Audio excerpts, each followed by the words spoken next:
देश के सुरक्षा सलाहकार अजीत डोभाल आज चीन की राजधानी बीजिंग पहुंच रहे हैं। डोभाल पिछले कई वर्षों से चीन के साथ सीमा विवाद में भारतीय पक्ष के विशेष प्रतिनिधि के तौर पर नियुक्त हैं। बीजिंग दौरे पर डोभाल की मुलाकात चीनी विदेश मंत्री से होनी है, लेकिन दोनों के बीच ये द्विपक्षीय बैठक क्यों अहम हो जाती है? क्या दशकों पुराने सीमा विवाद को सुलझाने की दिशा में डोभाल का ये दौरा जो है निर्णायक साबित होगा? इस सवाल का जवाब समझिए कुछ फॉरेन एक्सपर्ट्स के जरिए। देश के सुरक्षा सलाहकार अजीत डोभाल एलएसी पर चीन के साथ मुख्य वार्ताकार हैं। इस पर चीन की सहमति भारत के लिए पहली कूटनीतिक जीत है, क्योंकि दुनिया जानती है अजीत डोभाल जिस मसले की जिम्मेदारी उठाते हैं वो मसला हल हो ही जाता है। अजीत डोभाल जब बीजिंग पहुंचेंगे तब चीन के अपने काउंटरपार्ट विदेश मंत्री वांग यी के साथ वार्ता एलएसी पर निर्णायक मोड़ ले सकती है। डोभाल के लिए पहली बार नहीं, बल्कि वांग यी के साथ एलएसी समिट के दौरान भी वो मिल चुके हैं और ये उम्मीद जता चुके हैं कि भारत के साथ चीन एलएसी पर पुराने विवाद को लेकर सकारात्मक है।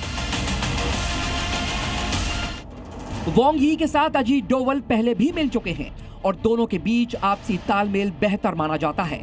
अब की बार अजीत डोभाल के बीजिंग दौरे पर भी इसलिए उम्मीद जताई जा रही है।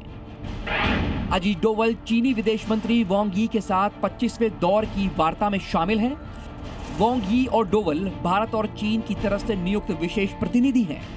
वार्ता का मकसद 3448 किलोमीटर लंबी एलएसी पर तनाव घटाना है।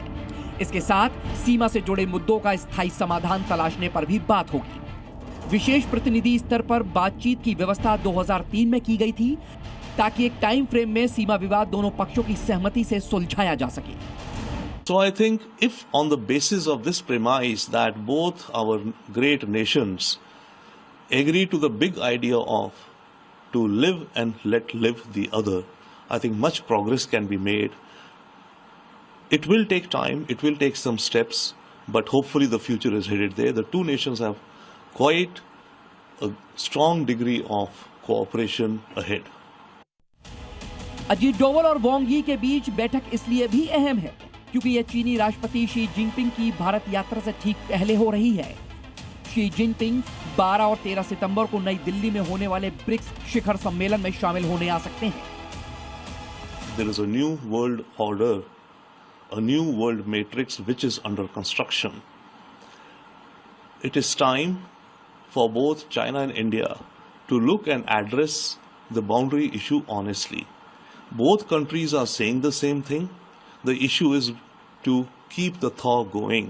Xi Jinping talks about a shared future of humanity and peaceful coexistence. India and Prime Minister Modi talk the same thing. We are one big family and let us live and let live. Xi Jinping की यात्रा के बारे में कोई आधिकारिक पुष्टि नहीं है, लेकिन दोनों तरफ के अधिकारी चीनी नेता के शामिल होने को लेकर उम्मीद लगाए हुए हैं। शिखर सम्मेलन से इतर प्रधानमंत्री नरेंद्र मोदी के साथ उनकी बैठक भी हो सकती है, जिसमें द्विपक्षीय संबंधों को आगे बढ़ाने की पहलों पर चर्चा हो सकती है।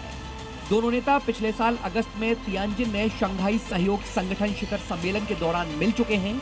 अब जिनपिंग की भारत यात्रा से पहले अजीत डोभाल का बीजिंग दौरा इसलिए भी महत्वपूर्ण हो गया है। ब्यूरो रिपोर्ट, जी मीडिया।